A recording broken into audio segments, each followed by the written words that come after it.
सफल और यशस्वी मुख्यमंत्री श्रीमान योगी आदित्यनाथ जी, उत्तर प्रदेश शासन के उप मुख्यमंत्री श्रीमान ब्रिजेश पाठक जी, श्री राकेश सजान जी, श्री जेपीएस राठौर जी, मुख्य सचिव उत्तर प्रदेश शासन श्री दुर्गा शंकर जी,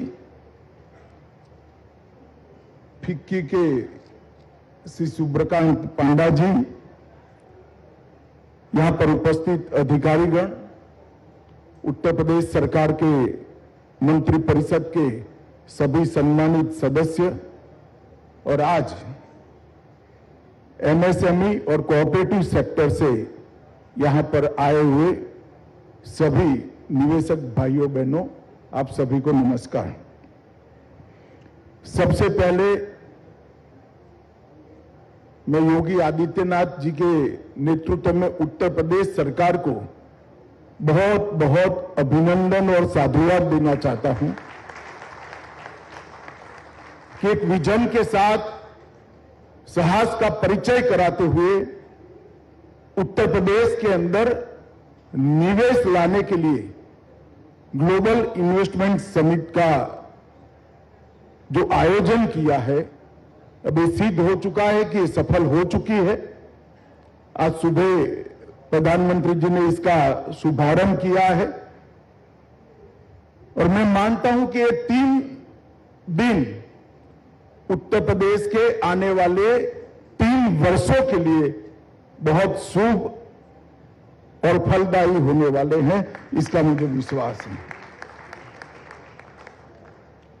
मित्रों, किसी भी राज्य के अंदर अगर इंडस्ट्री लानी है, किसी भी राज्य को उत्पादन का हब बनाना है, किसी भी राज्य में इन्वेस्टमेंट लाना है, तो उसकी 5 पूर्व शर्त होती हैं। पहला, कानून और व्यवस्था की स्थिति ठीक होनी चाहिए। दूसरा, राज्य का इंफ्रास्ट्रक्चर अच्छा होना चाहिए। तीसरा, राज्य सरकार ने इंडस्ट्री और फाइनेंस के लिए अपनी नीतियों का निर्धारण सुस्पष्ट तरीके से करना चाहिए। चौथा, राज्य सरकार पारदर्शी तरीके से चलनी चाहिए। और पांचवा, त्वरित निर्णय लेने की क्षमता राज्य के मंत्रिमंडल में होनी चाहिए। और मुझे बहुत आनंद है कि एक जमाना था उत्तर प्रदेश में 5 योग्यता ढूंढने पर निराशा हाथ लगती थी। आज ये 5 चीजें उत्तर प्रदेश शासन ने जमीन पर उतारी है। यहां पर कानून और व्यवस्था की परिस्थिति भी ठीक हुई है।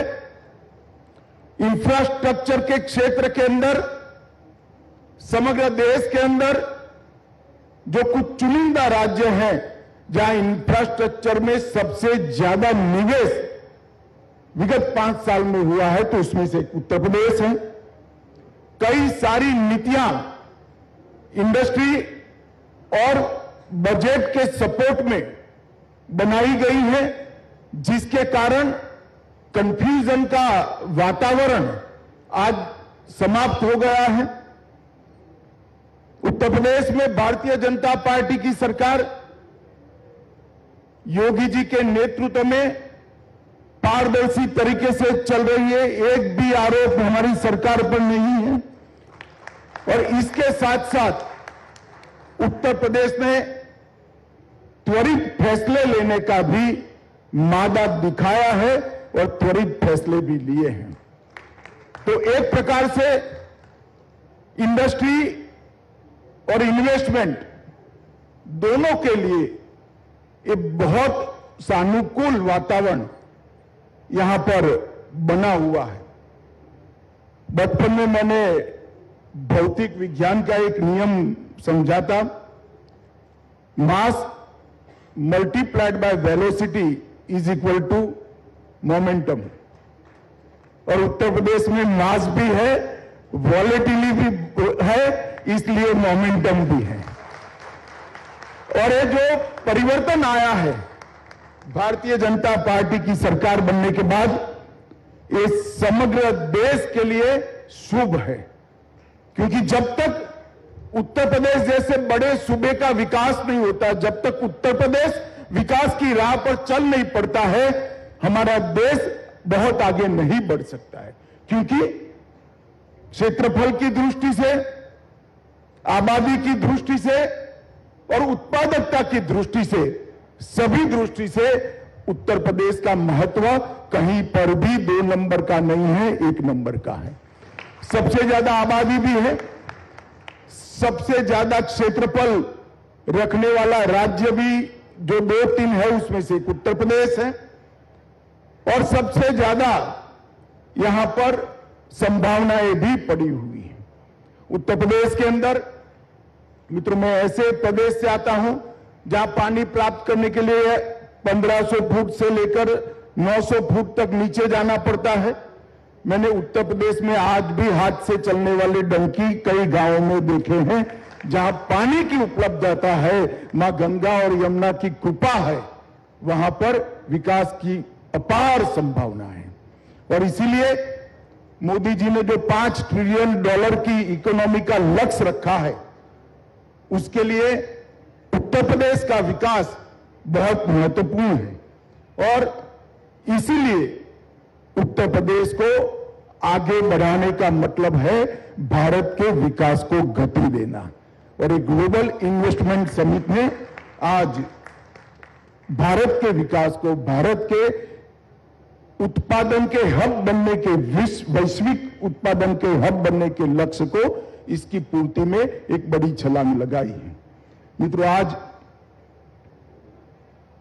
यहां पर आने के पहले मैं एक पैवेलियन देखने गया, 1 डिस्ट्रिक्ट 1 प्रोडक्ट का। यहां एक ऑनलाइन सेल करने वाली कंपनी का स्टोर था।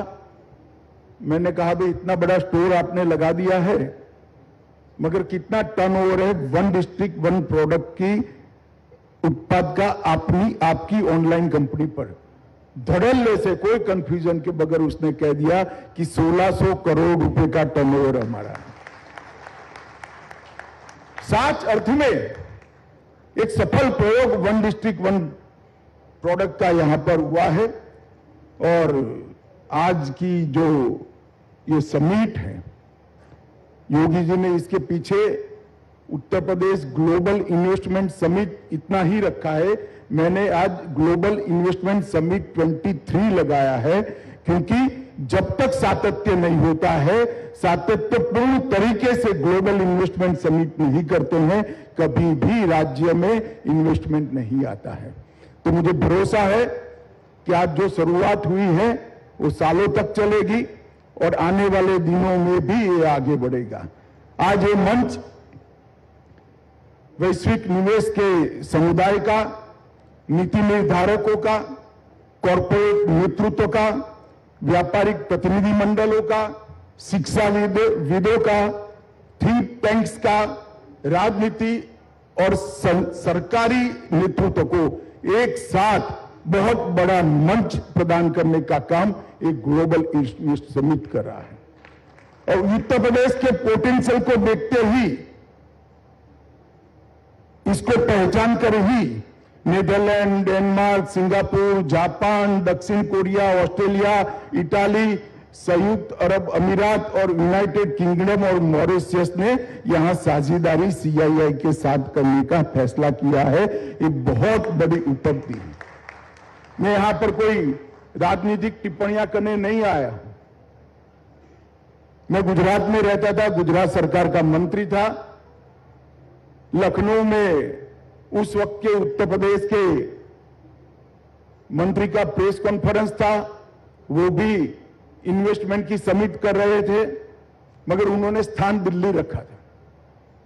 तो इकोनॉमिक टाइम्स की एक पत्रकार ने उनको पूछा कि आप उत्तर प्रदेश में इन्वेस्टमेंट की समिट कर रहे हो, मगर स्थान दिल्ली क्यों रखा है? तो थोड़ा इधर उधर होकर उनको स्वीकार करना पड़ा। काफी लोग लखनऊ आने के लिए तैयार नहीं थे, इसलिए हमें दिल्ली में इन्वेस्टमेंट समिट करनी पड़ी है। अरे भले आदमी, जो इन्वेस्टमेंट समिट के अंदर आने के लिए लखनऊ तैयार नहीं है, वो भला इन्वेस्टमेंट के लिए कैसे तैयार होगा। और आज हम सब के लिए आनंद का विषय है कि आज पूरी दुनिया से निवेशक यहां पर आए हैं। ग्रीन हाइड्रोजन, नवीनीकरण ऊर्जा, इलेक्ट्रॉनिक्स, स्वास्थ्य सेवाएं, defence, food processing, dairy, pharma, logistic, कई प्रकार के उत्पादों के लिए बहुत अच्छे प्रस्ताव आज यहां पर आए हैं। लगभग मुझे लगता है कि दुनिया के कई देशों में हमारे मंत्रियों ने दौरा किया, रोड शो किया, उत्तर प्रदेश के 75 जिलों में किया, देश के 13 राज्यों में किया, और ये सब मंथन के बाद ये 3 दिन का समिट मुझे लगता है कि उत्तर प्रदेश का भाग्य बनने वाला है। उत्तर प्रदेश सरकार ने ऑनलाइन सिंगल विंडो सिस्टम निवेश मित्र के अधीन एक केंद्रीकृत ऑनलाइन प्रोत्साहन प्रबंधन प्रणाली को डेवलप किया है, जिससे ढेर सारी समस्याएं निवेशकों की रुक जाएगी, समाप्त हो जाएगी, और उद्यमों को 30 विभाग की लगभग 400 से ज्यादा ऑनलाइन सेवाएं इस पर उपलब्ध है। उत्तर प्रदेश सरकार ने इंडस्ट्री को आमंत्रित करने के लिए, इसके लिए सारी सुविधाएं खड़ी करने के लिए 25 नीतियों को तैयार किया है, और वो नीतियों को जमीन पर उतारने का काम भी उत्तर प्रदेश ने किया है। मित्रों, आज ये जो हमारा कार्यक्रम है एमएसएमई और कोऑपरेटिव के लिए,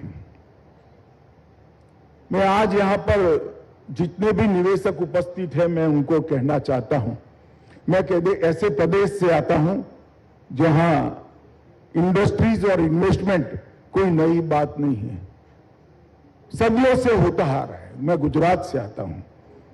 मैं मेरा अनुभव साझा करना चाहता हूं कि आज देश की टॉप 25 कंपनियों में से मैं ऐसी कम से कम 8 कंपनियों को जानता हूं जिन्होंने अपनी शुरुआत एमएसएमई के रूप में की है और भारत की सबसे बड़ी कंपनी बनी,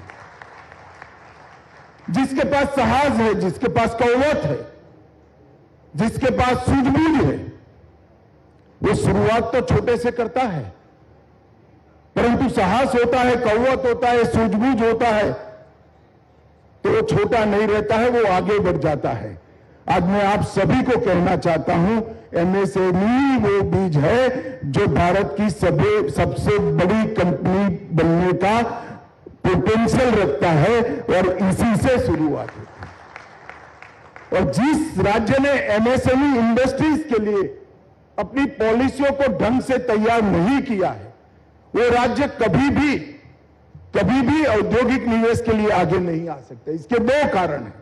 एक तो बड़े से बड़ी इंडस्ट्री आएगी, उसको कई सारी एंसिलरीज इंडस्ट्रीज चाहिए। अगर एंसिलरी इंडस्ट्री के लिए आपने अनुकूल वातावरण, अनुकूल माहौल यहां पर नहीं किया है, तो दूसरे राज्य से ट्रांसपोर्टेशन कॉस्ट बहुत सारी लगती है और इंडस्ट्री सफर करती है। तो जो बड़ी इंडस्ट्री आती है उसको सफल होने के लिए भी एंसिलरीज इंडस्ट्री मतलब एमएसएमई की जरूरत है। और इसके साथ साथ आज की एमएसएमई में ही कल की सबसे बड़ी इंडस्ट्री छुपी हुई है। बच्चों को प्लेटफॉर्म देने से ही प्रदेश हमेशा आ गया था।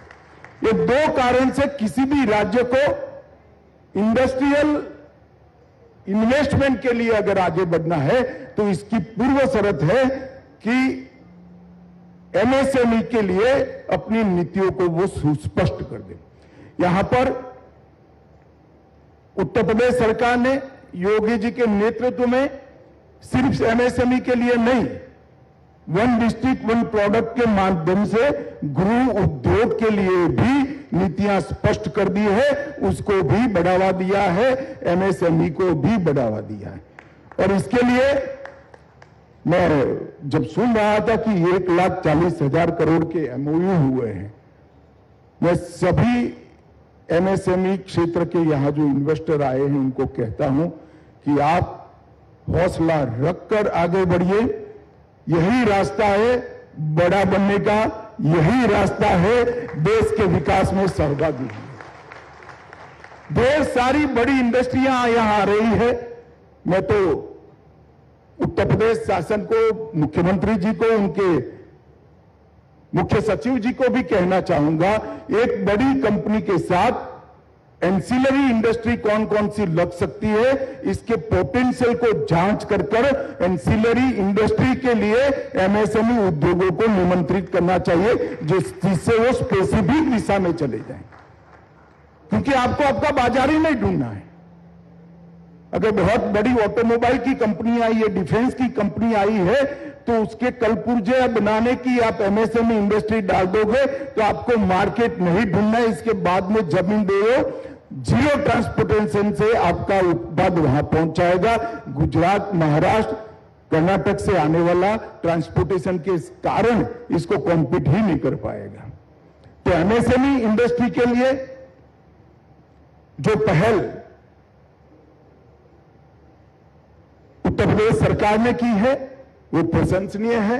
और मित्रों, जब तक किसी भी राज्य में total ecosystem investment friendly नहीं होता है, तब तक इंडस्ट्री नहीं बढ़ती। कितना भी बड़ा इंडस्ट्री लेकर आइए, देश में बंद पड़े हुए कारखानों की बहुत बड़ी सूची है। क्यों? क्योंकि इकोसिस्टम ठीक नहीं था। अगर उत्तर प्रदेश जैसे बड़े राज्य में रोजगारी को आपने एड्रेस नहीं किया, रोजगारी का विकल्प नहीं ढूंढा, तो इकोसिस्टम कभी अच्छा नहीं हो सकता है। और रोजगारी देने का माना अगर सबसे ज्यादा किसी में है तो कोऑपरेटिव और एमएसएमई में है। ये दो ही रोजगारी दे सकते हैं। 22 करोड़ का राज्य अगर रोजगारी के लिए चिंता करे बगैर अपनी इंडस्ट्रियल पॉलिसी को बनाता है, कभी सफलता नहीं मिल सकती। मैं इसीलिए कहता हूं कि एमएसएमई के लिए जो पॉलिसीज बनाई है और एमएसएमई के ऊपर जो योगी सरकार ने थ्रस्ट दिया है, वो आने वाले दिनों में रोजगारी का निर्माण करेगा। और रोजगारी के निर्माण से कुल मिलाकर पूरा इकोसिस्टम रिपेयर होगा, अच्छा होगा, खुशनुमा होगा और इससे बड़ी इंडस्ट्रीज को भी फायदा होगा। मित्रों, एमएसएमई इंडस्ट्री के लिए ढेर सारे राज्यों ने बहुत अच्छा किया है। मेरा मुख्य सचिव जी से निवेदन है कि बड़ी इंडस्ट्री और एमएसएमई इंडस्ट्री, एंसिलरीज इंडस्ट्री के इकोसिस्टम को स्ट्रेंथन करने के लिए अभी भी कुछ ज्यादा करने की जरूरत है। मैंने आपका पॉलिसी पढ़ा है, इसको और स्ट्रेंथन कर, बहुत अच्छा किया है, मगर और स्ट्रेंथन हो सकता है और मजबूत और पुख्ता हो सकता है, उसको करना चाहिए। क्योंकि बड़ी इंडस्ट्री की सफलता के लिए भी अच्छा एमएसएमई इंडस्ट्री की बहुत जरूरी। कोऑपरेटिव के क्षेत्र में भी उत्तर प्रदेश के पास ढेर सारी संभावना पड़ी। खाद्यान्न का सबसे बड़ा उत्पादक आज अगर कोई है तो उत्तर प्रदेश है। एग्रीकल्चर के लिए सबसे ज्यादा भूमि किसी एक राज्य के पास है तो उत्तर प्रदेश है।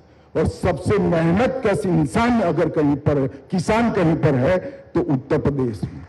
और सबसे विपुल मात्रा में पानी अगर किसी एक राज्य के पास है तो उत्तर प्रदेश के पास है। ये सभी चीजों से एग्रो बेस्ड इंडस्ट्री, कोऑपरेटिव और डेयरी, पर्टिकुलरली कोऑपरेटिव डेयरीज, इसकी अपार संभावना उत्तर प्रदेश के अंदर पड़ी है। मोदी जी ने अभी अभी सहकारिता मंत्रालय बनाया। आजादी के 75 साल के बाद पहली बार सहकारिता मंत्रालय का गठन करने का काम किसी प्रधानमंत्री जी ने किया और मुझे भी पहला सहकार मंत्री बनने का सौभाग्य मोदी जी ने दिया है।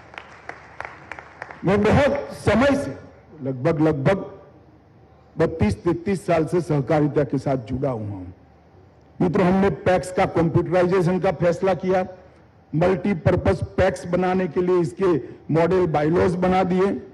अब कॉमन सर्विस सेंटर सीएससी को पैक्स के लिए परमिट कर दिया।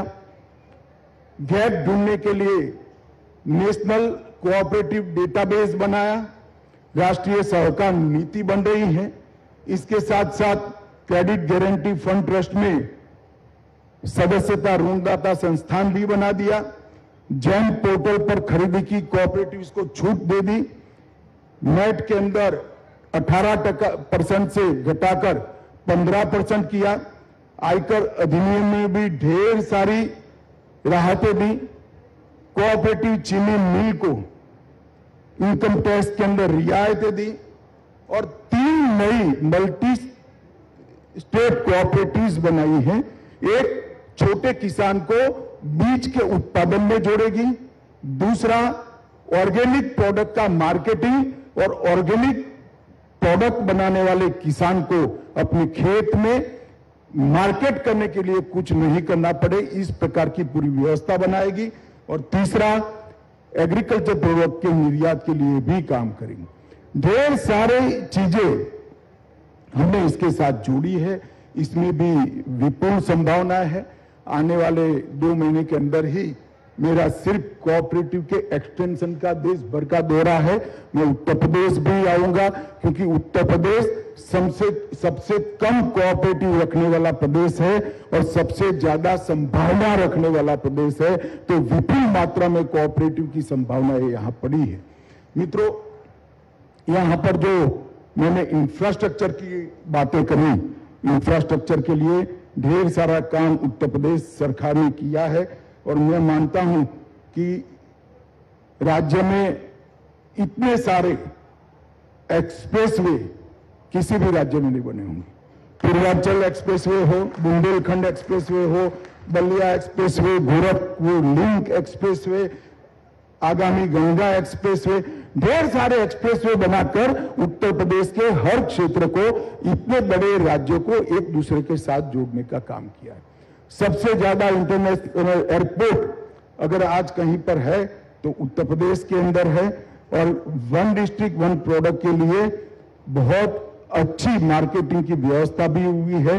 नोएडा अंतर्राष्ट्रीय हवाई अड्डा बनने के बाद सबसे ज्यादा आवाजाही की कैपेसिटी एयरपोर्ट की किसी एक राज्य की होगी तो वो भी उत्तर प्रदेश की हो जाएगी। ढेर सारा इंफ्रास्ट्रक्चर का काम किया है। बुंदेलखंड के अंदर पानी की किल्लत थी, केन बेतवा आगे बढ़ गई। बुंदेलखंड में भी अब कभी अकाल सहन न करना पड़े, इस प्रकार की हमने नीति करी है।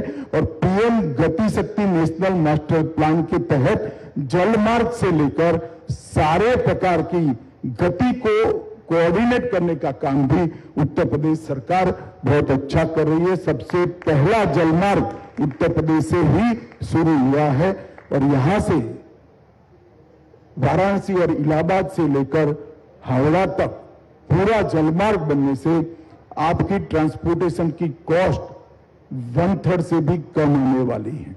बहुत बड़ा पोटेंशियल खड़ा करता है उद्योगों के लिए। उत्तर प्रदेश के अंदर जिस प्रकार का संकट था, इंडस्ट्रियल इन्वेस्टमेंट के आने के लिए पहले मैंने कहा 5 संकटों को योगी जी की सरकार ने समाप्त कर दिया है। और एक जमाना था जब इन्वेस्टमेंट समिट दिल्ली जाकर करनी पड़ती थी।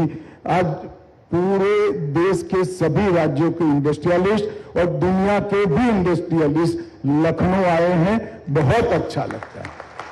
तो वातावरण जो सुधार हुआ है, इस वातावरण से उत्तर प्रदेश को तो निश्चित रूप से फायदा होगा। उत्तर प्रदेश के युवाओं के लिए विपुल मात्रा में रोजगारी की संभावनाएं बढ़ेगी।